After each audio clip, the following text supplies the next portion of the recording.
Action et point de vue.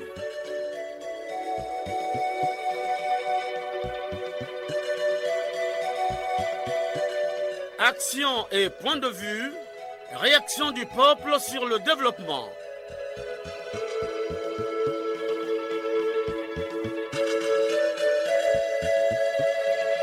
Présentation, Omer Elenga. L'heure a sonné. Le coq chante. L'heure a sonné. Bonjour à tous. Nous sommes dimanche, jour prévu pour la diffusion de votre émission de proximité Action et point de vue. Pour ce dimanche, nous allons parler de l'appréciation des débats gouvernement-Sénat sur la gestion de l'économie congolaise. Le Premier ministre, accompagné de son gouvernement, a longuement exposé sur la gestion de l'économie congolaise, tout en indiquant que le gouvernement de la République a réglé une grande partie de la dette extérieure. Comment les Congolais ont apprécié ce débat démocratique, c'est la question. À la technique, Loïs Mbou et Fred Obunga. À la réalisation, Arnaud Ipene, dans une collaboration de David Asangoteni. Omer Elenga, c'est le présentateur. Radio Congo, la nation dans vos oreilles.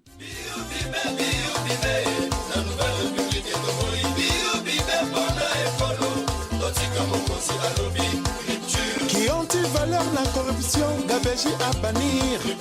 Chers auditeurs, une fois de plus, bonjour. Conforter le rôle stratégique de l'État dans l'économie et dans la sphère sociale, c'est l'un des objectifs du programme de gouvernement du président de la Nouvelle République. Il s'agit pour Denis Sassou Nguesso d'aider au financement des PME, réduire la pression fiscale, rendre effective la nouvelle protection sociale, contribuer à la création des emplois décents, veiller au maintien ou à l'augmentation du pouvoir d'achat des ménages, renforcer et moderniser les équipements urbains, préserver l'environnement, améliorer le climat des affaires, aider à la structuration d'un secteur privé national fort, approfondir la diversification de l'économie nationale, continuer d'industrialiser le pays, étendre la protection sociale à l'ensemble de la population. Chers auditeurs, le Premier ministre Anatole Koloné-Makosso et son gouvernement étaient interpellés par le Sénat. Question pour le gouvernement de répondre aux préoccupations des sénateurs. Les terres, l'eau et l'électricité, la gestion de l'économie congolaise, le paiement des primes et des arriérés de salaire, des pensions ont été également évoqués. À ce sujet, le Premier ministre s'est exprimé en ces termes. Anatole Koloné-Makosso. Les retards dans le paiement de divers traitements ont commencé à se faire sentir à partir du second trimestre de cette année. Le gouvernement a fait l'effort entre 2021 et 2024 à respecter toutes les échéances de tous les acteurs sociaux, à commencer par les retraités, en dehors des étudiants. Mais s'agissant de tous, y compris les mairies auxquelles il est fait allusion ici, en passant par les établissements à budget de transfert, les collectivités locales qui ne tenaient plus leur session, et toutes les institutions, jusqu'au 31 mars 2024, on avait difficilement des problèmes de retard de salaire ou d'émolument. On s'est plutôt permis d'ailleurs de couvrir un certain nombre de charges antérieures. Oui, les retards dans le paiement de divers traitements ont commencé à se faire sentir à partir du second trimestre de cette année. Ces retards concernent en effet les pensions des retraités, les salaires des agents de l'État, des collectivités locales, des émoluments des parlementaires, les bourses des étudiants et les indemnités des sinistrés du 4 mars 2012. À cela, il faut ajouter certains autres sinistres qui attendent d'être gérés. Et bien entendu, il faut ajouter les émoluments des membres du gouvernement, de leurs collaborateurs et des collaborateurs de la présidence de la République. Pour qu'on n'ait pas à penser que la situation ne concerne qu'une catégorie de personnes, ou particulièrement les parlementaires ou les autres catégories sociales. Non. Tout ceci s'explique par une insuffisance de la trésorerie de l'État parce que, comme je l'ai rappelé, nous tenons à sortir notre pays de la dette pour recouvrer nos marges budgétaires. Le niveau des recettes collectées par les régies financières, bien qu'étant sur une légère tendance haussière, est largement inférieur au volume des dépenses exigibles et l'accès au financement sur le marché sous-régional des titres publics est de plus en plus difficile, non seulement à cause du poids de l'endettement, mais aussi à cause de la situation de trésorerie sur le marché sous-régional. nous devons garder l'espoir. Nous devons rester optimistes. Les résultats sont encourageants car les derniers indicateurs qui m'ont été communiqués montrent que par rapport au produit intérieur brut, le taux d'endettement qui était à 116% maintient sa tendance baissière et tourne aujourd'hui autour de 4,28 et 4,20% du produit intérieur brut. Ceci, bien entendu, grâce aux sacrifices consentis par l'ensemble de nos populations. Je suis confiant. Dès l'année prochaine, les choses devraient aller mieux. Au sujet du débat sur les terres, les échanges de paroles ont eu lieu. Je vous fais revivre cet échange. Koliné Makosso, Pierre Ngolo. Vénérable Président, que nous ne soyons plus interpellés sur ces questions jusqu'à nous faire entendre dire que nous ne devons pas négliger l'opinion populaire. Vous laisserez le Parlement jouer son rôle. D'accord, Vénérable On ne Président. peut pas dire au Parlement ne nous appellera plus. Tant que ça s'avérera nécessaire, le Parlement vous appellera. Le gouvernement répondra aussi souvent que le Parlement l'appellera. Oui. Et il donnera les explications qu'il faut C'est et la en règle. invitant le Parlement de continuer à jouer son rôle devant les mandants. C'est la règle. Merci, Vénérable Président. La démocratie, c'est aussi cet échange. À présent, je vous invite à apprécier la réplique de quelques sénateurs. Le Premier ministre, chef du gouvernement, n'a pas eu suffisamment de temps. Il n'a pas abordé le deuxième aspect qui concernait la nature des documents signés avec le Rwanda. Tantôt, on parle d'attestation d'autorisation pour une durée de 2 ans. Tantôt, ce sont des baux. Tantôt, on signe des arrêtés ou des décrets. Donc, à mon avis, j'ai bien voulu, et c'est la première fois que nous recevons des éclairages sur ce problème ici au Sénat. Je l'ai suivi avec beaucoup d'attention. Il a insisté sur l'objectif de la réduction de la dette, objectif principal. Mais à ce stade, je fais simplement remarquer que, en même temps que le gouvernement fait un effort pour rembourser la dette, mais au même moment aussi, le gouvernement contracte la dette. Il me semble que nous sommes au rond-point. Nous remboursons de la main droite, nous contractons de la main gauche. Donc nous devons faire attention sur le choix des dépenses, la qualité de la dépense. Est-ce qu'il y a l'orthodoxie? Le salaire, c'est une question sociale. On ne peut pas vivre sans salaire. Et nous constatons des mouvements de grève, des remous sociaux, ce qui n'est pas une bonne chose. Tout à l'heure, vous avez bien joué votre rôle de dire au chef du gouvernement de laisser le Parlement jouer son rôle. Cela est très important parce que l'allure que prenait cette injonction du Premier ministre était assez déconcertante. Et je pense que le Premier ministre a compris. Et ce n'est pas nouveau, ces problèmes de terre. Qu'il s'agisse aujourd'hui, on voit les problèmes d'Israël avec la Palestine. Hier, on parlait du Kosovo avec ses balkanisations de la Yougoslavie. Donc, et aujourd'hui, l'évolution au niveau de nos voisins. Et donc, c'était tout à fait normal. Et Monsieur le Premier ministre, il faut dire que nous avions perdu la bataille de la communication. Il faut le reconnaître d'abord. Nous l'avons perdu et nous nous sommes ressaisis après. Et pendant ce temps, la désinformation avait occupé l'espace. Mais il faut continuer à communiquer sur cette question. Il faut convaincre. Je vous parlais de la descente parlementaire. Il y a 2 sessions, il n'y en a pas eu. Celle-ci, après, je ne sais pas si on va avoir des moyens pour aller expliquer, pour aller communiquer à nos mandants. Ça vous revient. Donc vous soulevez là une pierre qui tombe sur vous-même. Parce que franchement, oui. Parce que quand j'ai vu le Premier ministre expliquer et tout, c'est comme si nous étions des victimes.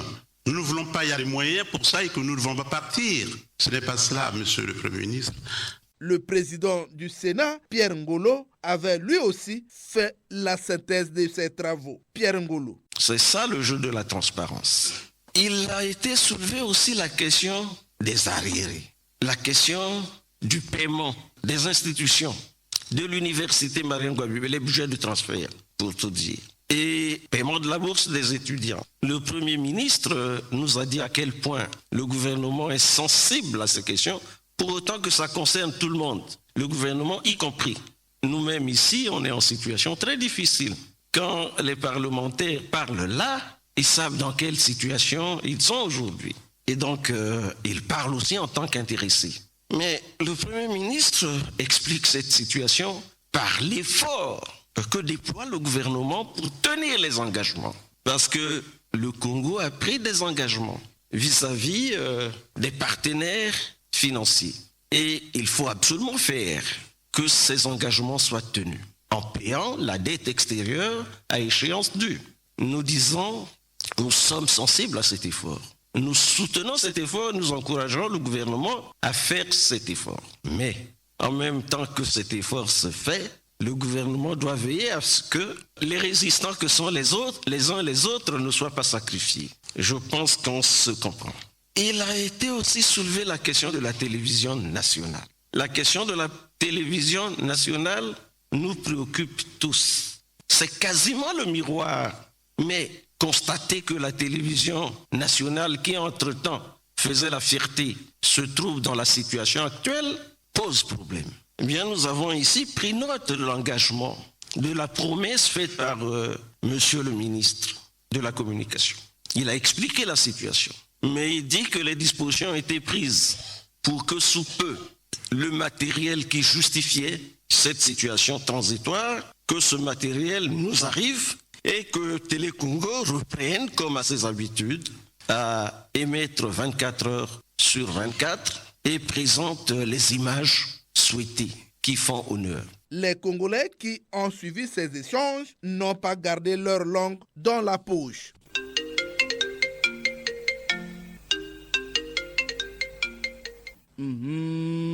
Le téléphone sonne. Il déclare: les Congolais ont soif, les langues se délient. Nous ne choisissons pas les intervenants. Appelez et vous serez reçus. Allô?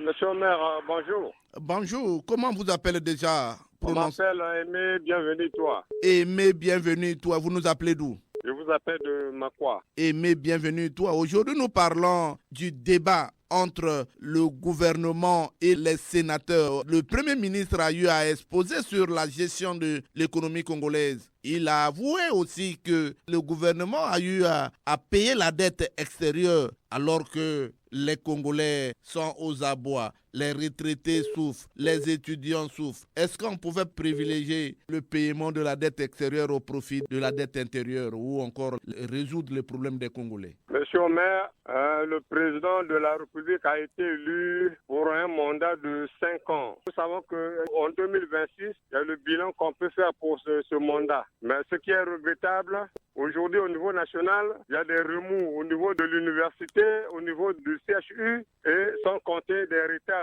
de salaire qui sont au niveau du trésor. C'est vraiment inquiétant pour le pays. Or, les années précédentes, on ne parlait plus des arriérés de salaire. Aujourd'hui, on parle des arriérés de salaire au niveau du trésor. Or, le virement qui est fait au niveau des banques provient du trésor. Or, les salaires sont assurés de façon régulière, versés de façon régulière au niveau des banques et il y a le retard au niveau du trésor. C'est vraiment inquiétant pour le pays. Or, au moment où on est en train de penser à la dette extérieure et il y a comme la dette intérieure qui est en train de s'alourdir. C'est pas trop bien, monsieur le maire. Bienvenue. Monsieur le maire. Il y a les mutualistes aussi qui réclament. On retire l'argent dans les salaires des fonctionnaires, mais on ne reverse pas dans leur compte. L'argent là va où? Mais monsieur le maire, ce que nous constatons, c'est comme s'il y a des gens de mauvaise foi qui ne veulent pas accompagner le président dans sa vision. Donc il y a des retards de salaire. C'est comme si les lignes ne bougent même pas au niveau du gouvernement. Mais dans ce cas, nous demandons au président de remanier les choses. Alors, bienvenue. Je te dis merci d'avoir participé à cette émission. Vraiment, je vous remercie, monsieur le maire.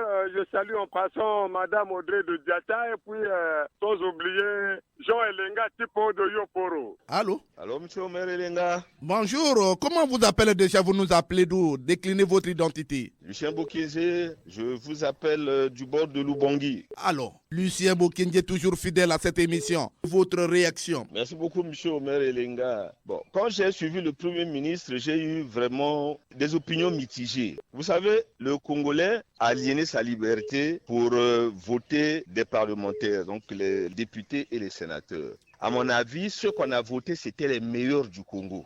Et c'est grâce à cette majorité stable que le Congolais a donné au Parti congolais du travail que nous avons eu ce gouvernement qui aujourd'hui est aux affaires. Mais lorsque le Premier ministre vient à l'hémicycle reconnaître les faiblesses de la trésorerie du Congo, pleurnicher pour dire que telle institution n'a pas été payée et tout. C'est grave, monsieur Omer Elenga. Ça veut dire quoi? Ça veut dire que le Premier ministre et son gouvernement sont incapables de booster l'économie du Congo. Mais tout ce qu'ils ont à faire, c'est de démissionner. Que le Premier ministre démissionne avec tout son gouvernement. Maintenant, si le Parlement que nous avons mis là, en qui nous avons mis notre espoir, est incapable également de booster l'économie du Congo, c'est une honte, M. Omer Elenga. Il ne faut pas se voiler la face.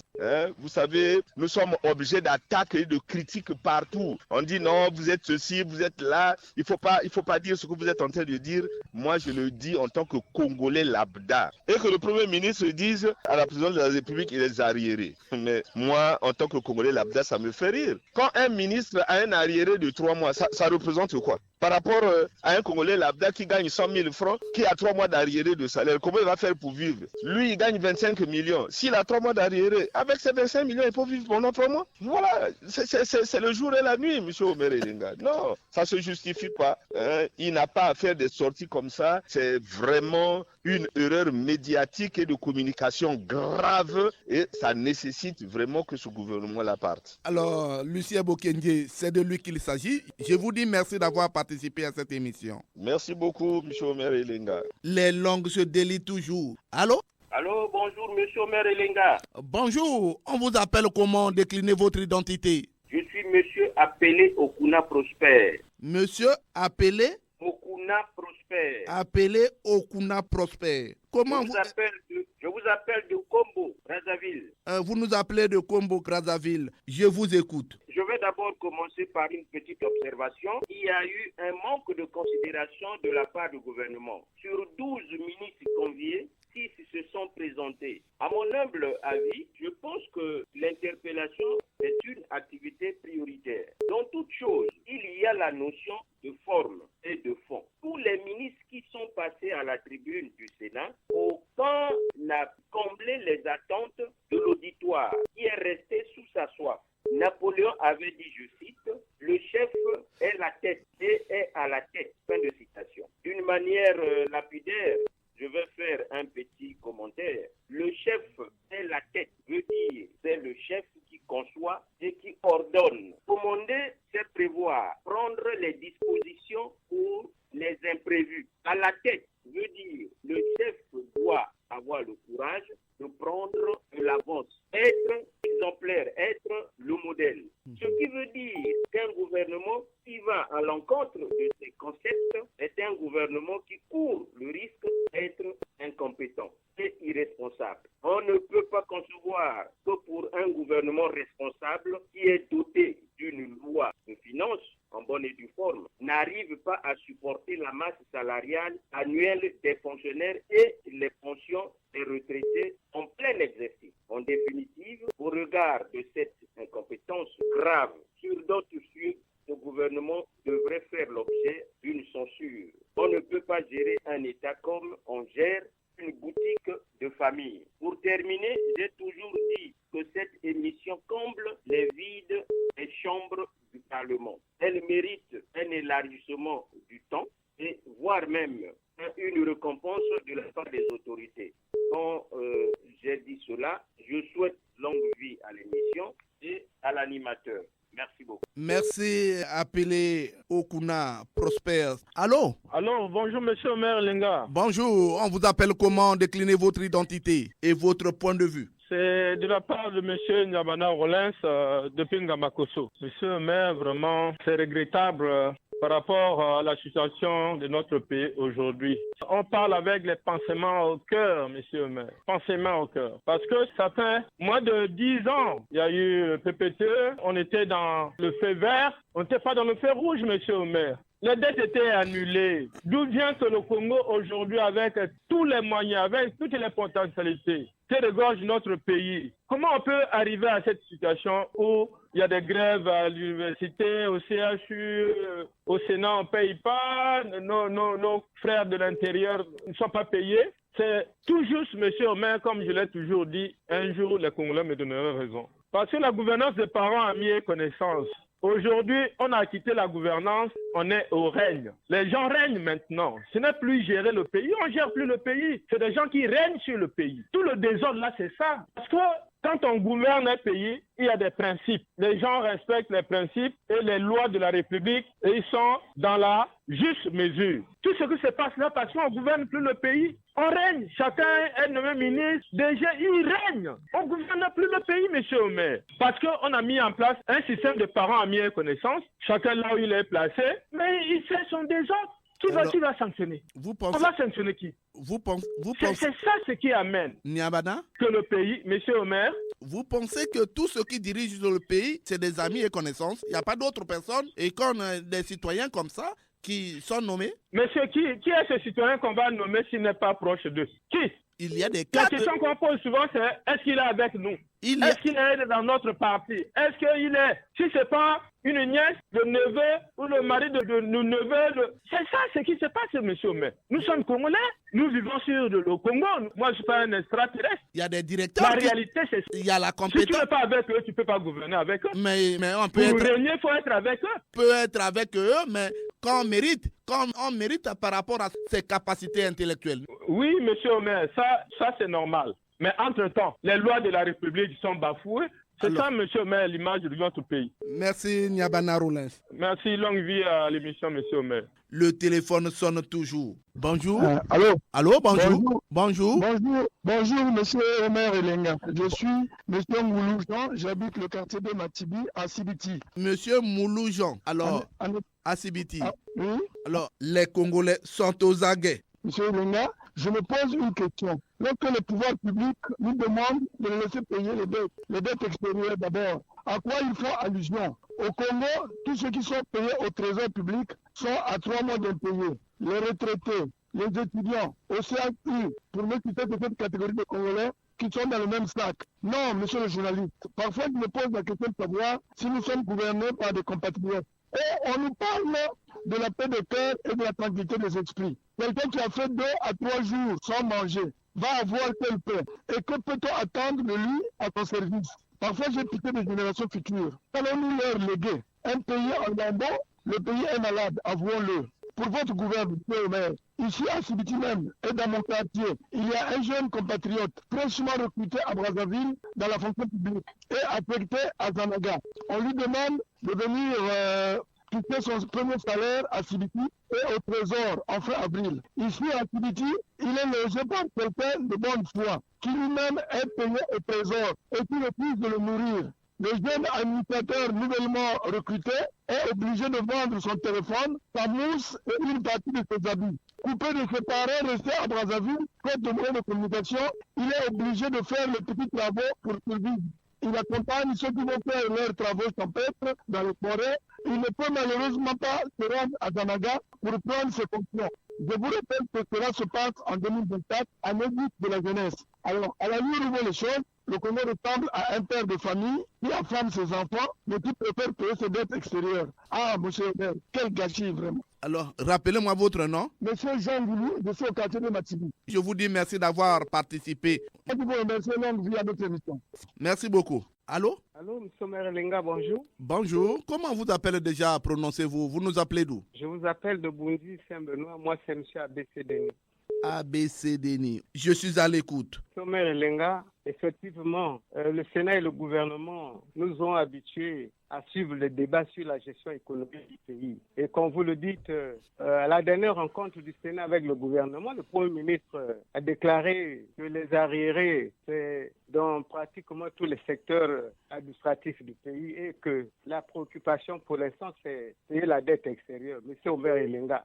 Et ça, c'est des déclarations qui nous laissent dormir debout. Lorsqu'on élabore le budget, eh bien, chaque dépense a une ligne budgétaire. On a dû budgétiser la dette extérieure, on a dû budgétiser la paie des fonctionnaires, on a dû budgétiser la paie des retraités et la bourse des étudiants. Et d'où vient qu'on ne privilégie que la dette extérieure pendant qu'il y a des gens qui sont en train de mourir de faim et on ne se soucie de rien. Et surtout une couche très vulnérable comme les retraités, qui aujourd'hui, on ne parle même pas de retard de salaire, mais d'absence de pension. Je ne sais pas comment les gens s'imaginent, comment vivent ces vieilles personnes-là. On ne sait pas comment les gens s'imaginent comment les étudiants font leurs recherches. Et donc, M. Omer Elenga, ce débat-là est une manière de distraire l'opinion nationale et dire que les arriérés partout, mais oui, les arriérés, il faut que les gens en pensent. On ne doit pas seulement privilégier à payer la dette extérieure alors que la dette intérieure est là. Et si on agit comme ça, là, donc c'est une manière d'exposer les vieilles personnes à la mort, de les amener à l'abattoir et il ne reste qu'à les dépêcher. Parce qu'aujourd'hui, il y a des gens qui meurent pour des ordonnances de 1000 francs, de 500 francs et ainsi de suite. Et les gens, la préoccupation, c'est de payer la dette extérieure. Merci à ABC Denis depuis Bunji, Saint-Benoît. Merci, M. Omer Elenga. Je vous dis longue vie et longue vie à l'émission. Je dis bien de choses à nos clubs d'écoute qui ne cessent de naître par-ci, par-là. Je dis bien de choses au président du club d'écoute du village Ndagui. Je dis merci au président du club d'écoute du village Serré et à la prochaine, M. Omer Elenga. Allô? Oui, bonjour, Omer Elenga. Bonjour. Comment vous appelez déjà? Vous nous appelez d'où? C'est Jean-Blaise Pionda, j'appelle depuis Madincourt. Jean-Blaise Pionda, vous êtes en direct sur la chaîne nationale. Vous avez un mot à dire? Oui, si j'ai un mot à dire, M. Omer Elenga, c'est de demander au Premier ministre de prendre courage. Le pays est rentré en situation de paiement de salaire. Ça fait déjà 4 mois. Les retraités n'auront plus leur pension au maire Elenga. Retiens ce que je te dis. Le trésor public aujourd'hui, l'argent ne se gagne pas au trésor public. C'est terrorisé dans les maisons des gens. Alors, où est-ce que nous allons, maire Elenga? La crise est grave au Congo. Très grave. Aujourd'hui, là, les Congolais meurent pour 10 000.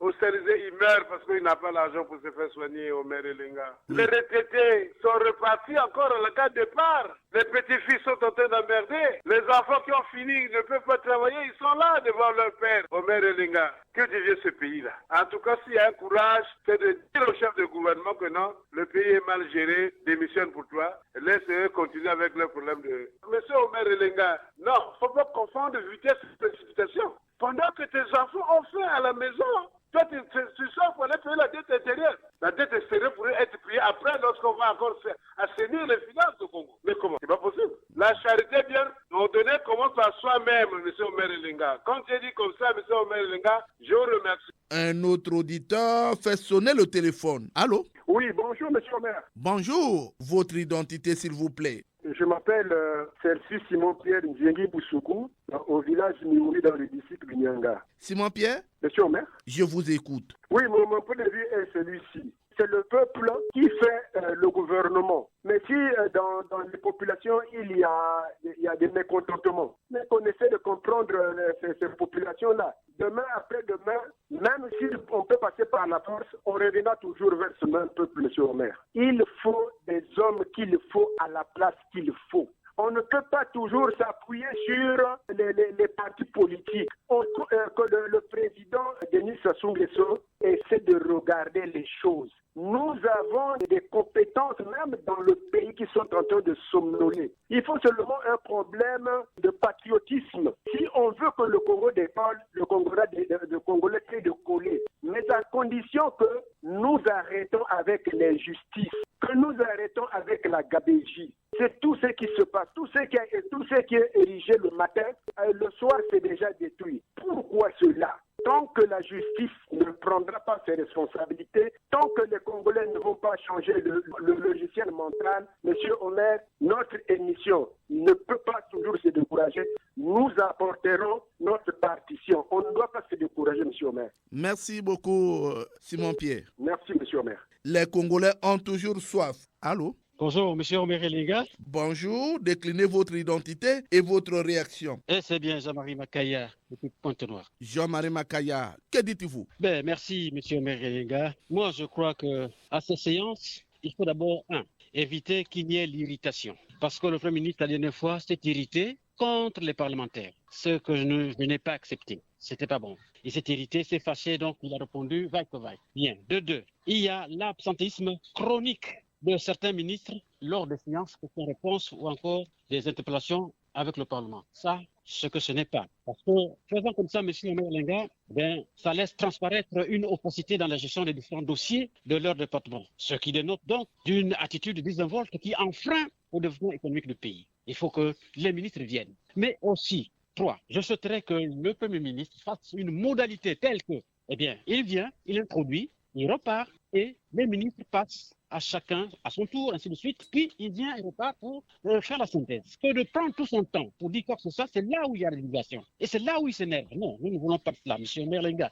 Oui, il a fait 1001 promesses, c'est bien. Mais nous croyons que le peuple n'attend que la vérité. Vous voyez, moi je parle de la parole de Dieu. Jean 8, 32 dit quoi? Il s'agit ici des pharisiens et des scribes qui ont comme acculé Jésus-Christ sur la femme adultère. Et Jésus leur a dit ceci: vous connaîtrez la vérité et la vérité vous affranchira. Nous, peuple, nous n'avons besoin que de la vérité sur 1001 dossiers qui sont dans les mains du gouvernement. Je peux vous dire, M. Omelenga, il y a des dossiers sulfureux ou tendants, tels que le concours de la gendarmerie, où tout est proclamé par les réseaux sociaux. Et les réseaux sociaux ne sont pas les ministres de la Défense, moins encore de l'Intérieur, M. Omelenga. Mais le recensement des retraités, nous avons connu, nous qui sommes les retraités, on nous a recensé. Combien y a-t-il de vrais faux retraités? On ne le dit pas, on ne le dit pas. Il y a l'avis du CCO, M. Omelenga, l'ancien poumon de l'économie du pays. On devrait connaître au moins à quelle pourcentage se situerait l'avis du CCO et pour lequel le chemin de fer congo-syrien vivait les Congos d'antre-temps avant qu'on ne retrouve quoi que ce soit le pétrole aujourd'hui, M. Omelenga. Mais il y a cette affaire qui fait couler beaucoup d'encre. FIFA Congo sur le forfait du Niger. Ça aussi, c'est un problème. Un dossier qui est sulfureux qu'on pouvait demander au gouvernement. Ils vont peut-être se fâcher. Non. Mais aussi, M. Merlinga, les grèves à répétition dans les hôpitaux publics et à l'université Marine-Ngouabi. Ça ne nous arrange pas. Ça ne nous arrange pas. Et pour chuter, je peux dire le niveau de la décentralisation au Congo. On en est où, là, M. Omelenga? On en est où? Je crois que le gouvernement a fort à faire. Merci, M. Omelenga. Merci, Jean-Marie Makaya. Longue vie à l'île. Bon dimanche. Allô? Oui, allô? Oui, prononcez-vous, on vous appelle comment? Je suis M. Félio Borongaporo, Borbibian du Katalanga. Bonjour, Félio Borongaporo. Bonjour, Mère Elenga. Votre réaction? Oui, merci beaucoup, Mère Elenga. Voici visiblement les signes annonciateurs de notre économie nationale. À dire vrai, on redresse ici, on sabote là-bas les moyens financiers. Le constat est du tout amer sur toute la ligne au Mère Elenga. D'aucuns pensaient qu'après le départ de nos vieux amis européens, le tout allait rentrer dans l'ordre. Pire de constater que le désordre cadre, malgré les nombreuses formations subies par les hommes congolais dans les grandes écoles à l'étranger, les formations qui sont d'ailleurs payées par le CSB, le Centre d'enseignement supérieur de Brazzaville, l'actuelle université Mariam-Ngouabi Omerenga. Beaucoup de défis restent à relever. On constate ça et là les points d'incohérence qui demeurent partout dans tous les domaines de la vie nationale. Les gestionnaires prennent comme bouclier la dette extérieure avec les pays européens afin de se cacher dans leur insuffisance, malgré dans leur insuffisance de la gestion de la chose publique au Méridien. Voici un tableau qui fait gêner certains secteurs de la vie nationale au Méridien. Comme je dis ça, j'ai terminé. Merci Félio Borongaporo. Merci beaucoup. Finalement, la soif des Congolais est loin d'être terminée. Allô? Allô, bonjour. Bonjour, M. Merelinga. Comment vous appelez déjà? Vous nous appelez d'où? Je m'appelle Ernest. Ernest, vous êtes en direct sur la chaîne nationale. Je vous écoute. Merci, M. Merelinga. J'avais suivi, M. le Premier ministre. À ce sujet, j'ai deux préoccupations. La première, sur le sujet social. Oui, le gouvernement paie la dette extérieure. Alors, M. Merelinga, vers le mois de janvier, on disait que le Congo connaît l'embellie au niveau des finances. L'économie congolaise allait mieux. Nous, aujourd'hui, 2 mois après, 3 mois après, bon, on crie aux abois. Merelinga, un point, 2 mesures. Aujourd'hui, M. Merelinga, les salaires des fonctionnaires ne connaissent pas des difficultés. Chaque fin de mois, on les paye. Cependant, les pensionnés, ils sont les personnes venaient de la crève puis de la misère. On est aujourd'hui au 3e mois. Donc, cette dette extérieure est payée avec l'argent des pensions. Vous ne pouvez pas penser qu'un père qui a 3 enfants, qui trouve à manger pour un enfant, et 2 autres attendez prochainement. C'est pas normal. Et le Premier ministre a dit que, bon, c'est juste qu'en décembre, on pourra connaître des changements. Non, M. Merelinga, soyons sérieux quand même. Soyons sérieux. Parce que cette manière de faire, c'est pas bien. Aujourd'hui, M. Merelinga, le CHU est en grève. L'université ne fonctionne pas. Alors, nous qui avons les enfants là-bas, on va annoncer. Nous qui sommes, quand on est malade, on va aussi ce qu'on va faire, M. Merelinga. Comparaison n'est pas raison, M. Merelinga. Il va même plus me dire, voilà, le même gouvernement, on subit. Non. Mais quel est le salaire des ministres? Son salaire est bien pendant un an. C'est pas bien.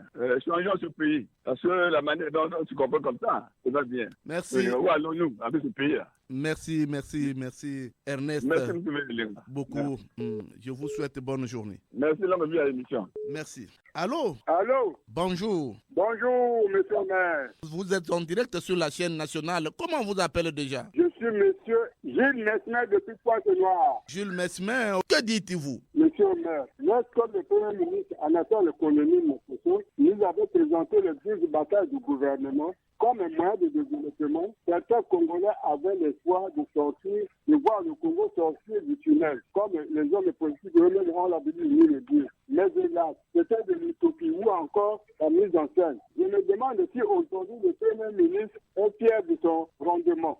Le Premier ministre, en demandant d'abord au président du Sénat de ne plus parler des problèmes de terre qui fait couler la salive aux Congolais, a oublié que le Premier ministre, en demandant au président du Sénat de ne plus parler des terres congolaises qui font couler de la salive, a oublié donc le rôle de cette institution. Oublions même que le président du Sénat est la deuxième personnalité après le président de la République. Comment peut-il dire clairement que nous avons privilégié payer la dette extérieure que la dette sociale? Quel est ce père de famille qui laisse sa famille affamée pour aller nourrir le deuxième ou le troisième bureau? Ceci prouve combien ce gouvernement ne se soucie pas du peuple.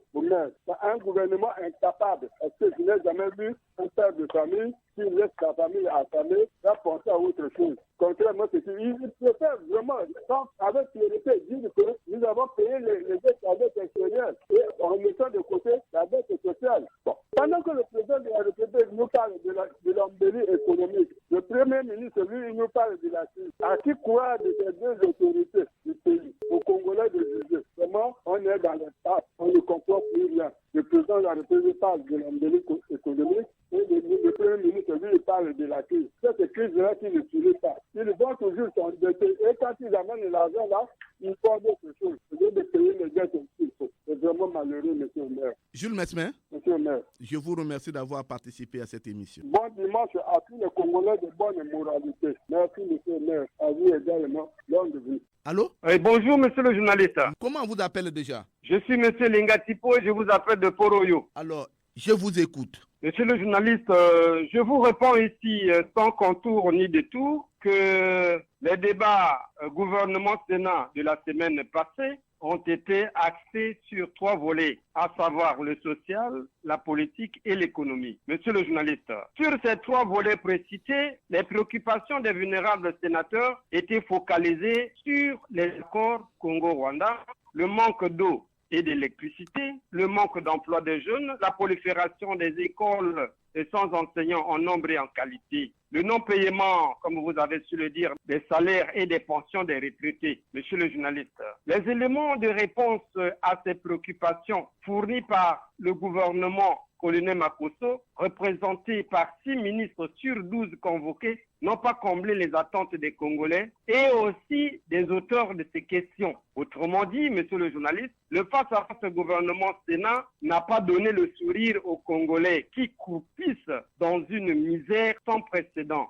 Le Premier ministre Colonel Makoso s'était ouvertement prononcé pour payer la dette de l'FMI en laissant son peuple dans une misère à une durée indéterminée. Monsieur le journaliste, cette misère que traverse notre pays à ce jour est une conséquence logique de la coloration de notre pensée et de notre manière de gérer notre pays. Avec une économie totalement extravertie, tel est le nôtre, sans industrie, supporter 40 ministères, c'est une grande forêt de charges qui nous conduit à vivre de la main tendue qui ne nous honore pas. Le Congo, monsieur le journaliste, est à compter parmi les pays de l'OPEP, mais l'exploitation pétrolière reste l'œuvre des étrangers. Monsieur le journaliste, toute la sphère économique du Congo reste dominée par ces derniers, à notre plus profond regret. Ne faisons pas du Congo une réserve économique des étrangers. N'oublions surtout pas que quand un riche exploite le pauvre, le riche devient de plus en plus riche et le pauvre de plus en plus pauvre. Monsieur le journaliste, la leçon à tirer est que nous devons privilégier l'entrepreneuriat que de vivre de la main tendue qui ne nous avance pas. Le président de la République l'a même dit qu'un peuple qui ne produit pas ce qu'il consomme n'est pas un peuple libre. Mais notre misère, c'est notre manière à nous de nous comporter. Donc, limitons les tableaux de charges pour nous libérer de ce monde étranger. Merci beaucoup, monsieur le journaliste. Merci, Jean Elenga Tipo. Terminons ces appels avec cet auditeur. Allô? Allô? Allô, bonjour. Bonjour, monsieur le maire. Il s'agit de qui? Prononcez-vous. Je suis madame Audrey, je s'appelle de Djata. Je vous écoute. Monsieur le maire, moi je pense que ils ne pouvaient pas privilégier le paiement de cette dette extérieure. On paye cette dette et dans la raison qu'ils ont fait la dette, c'est pourquoi il y a ce retard des salaires. Est-ce que c'est normal qu'une personne vive avec son salaire? C'est ça, évidemment, pour ça. Est-ce qu'en le faisant, le fait que ceux qui devaient bénéficier de leur salaire, le fait qu'ils seront privés du salaire, est-ce qu'ils seront dans un état normal? Je pense que le gouvernement, il a mal agi en le faisant. Il a mal agi en le faisant. Alors que le Premier ministre a dit aussi il n'y a pas que l'université, il y a la présidence de la République et même certains membres du gouvernement ont des arriérés. Mais monsieur, mais c'est tout à fait normal qu'eux aussi subissent. Il n'y a pas que ceux qui ont des salaires qui devaient subir. Et tous, si on le faisait, et tous, ils subissent la même chose. Mais ça veut dire que nous tous, nous sommes obligés de supporter. Parce que l'État a préféré privilégier le paiement de cette dette. Et aussi supportent, comme les autres supportent. Madame Audrey, je vous dis merci d'avoir participé à l'émission. Merci à l'envers à l'émission, monsieur le maire. Ouf! Toko funda bino lelo. Et pas un papa.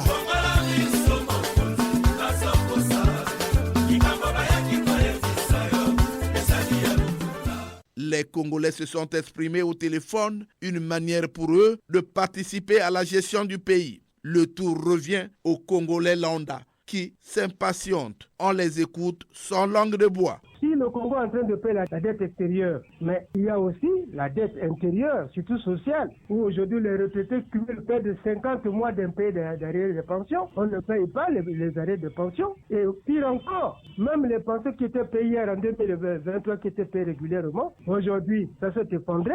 Nous traînons aujourd'hui le mois de mai, le mois de juin, qui sont impayés. Donc nous pensons que le gouvernement devait mettre tout en œuvre pour appuyer la dette extérieure et la dette intérieure. Il n'y a pas de raison qu'on ne paye seulement que la dette extérieure pendant que la dette intérieure reste impayée. Comme disait le vénéral, le président du Sénat, qu'il ne faut pas s'endetter pendant qu'on est en train de rembourser. Et il faut aussi s'endetter. D'une main, on est en train de s'endetter et l'autre main, on est en train de rembourser. Donc nous disons que le gouvernement doit faire des efforts pour appuyer la dette sociale intérieure. Même si ils sont en train de payer la dette extérieure, mais il y a des Congolais qui souffrent, en particulier les retraités. Donc voilà mon point de vue sur cette question de remboursement de la dette intérieure. Mais quand le chef de l'État déclare qu'il y a une embellie financière, bon, par contre, le Premier ministre parle de la crise financière, nous ne comprenons rien. Donc nous pouvons simplement dire que le Congo, ils doivent se ressaisir. Nous aimons tellement notre pays, nous aimons tellement nos dirigeants que la moindre situation alors doit donner lieu à une interprétation parfois qui sort du cadre ordinaire, du cadre normal, du cadre légal, du cadre conventionnel ou du cadre constitutionnel de cette dite situation. Comment peut-on croire que parce que Pierre Ngolo a tenu à demander une attitude vis-à-vis de l'exécutif, que cela relève d'un débordement? Comment cela peut-il être interprété comme un dérapage quand le Premier ministre a suggéré ou a proposé ou a donné une appréciation sur quelque chose qu'il a déjà fait depuis longtemps? Non, il faut plutôt, au-delà des fantasmes, au-delà des interprétations, des coups de sang, au-delà des battements de cœur, il faut plutôt voir que les Congolais de manière globale sont tellement politisés, sont tellement à la limite politiciens, alors qu'ils trouvent une explication extraordinaire même dans les choses les plus banales. Il est du devoir du Sénat, au nom des Congolais qui l'ont mis en place, de demander les explications au gouvernement. Le Congo se débrouille tant bien que mal avec quelques fermes, quelques coopératives agricoles. Mais quand vient la vente ou l'accession des terres aux pays étrangers comme le Rwanda, qui n'a pas des bons clichés ici avec le Congo. Quand le gouvernement s'explique, c'est tant mieux. Mais quand c'est pas expliqué, c'est vraiment l'incongru. Il s'agit là d'une fiche directe qui doit interpeller les décideurs. La gestion de l'économie congolaise est diversement appréciée par les Congolais. Elle doit se faire dans les règles de l'art. Faire autrement, c'est susciter la réaction des Congolais. C'est la fin de cette production qui a connu la technique de Loïs Mbou et Fred Obunga. Arnaud Ipene a réalisé cette production dans une collaboration de Davia Sangoteni. Omer Elenga, c'est moi. Réagissez en appelant au numéro 06 663 15 41 ou au numéro 05 521 91 97. Suivez-nous sur YouTube en mentionnant Action et Point de Vue. Prochaine production, les cimetières privés sont-ils devenus un passage obligé par manque de cimetières publics? C'est la question. Bon dimanche à tous les auditeurs de Gamboma. Au revoir et à très bientôt.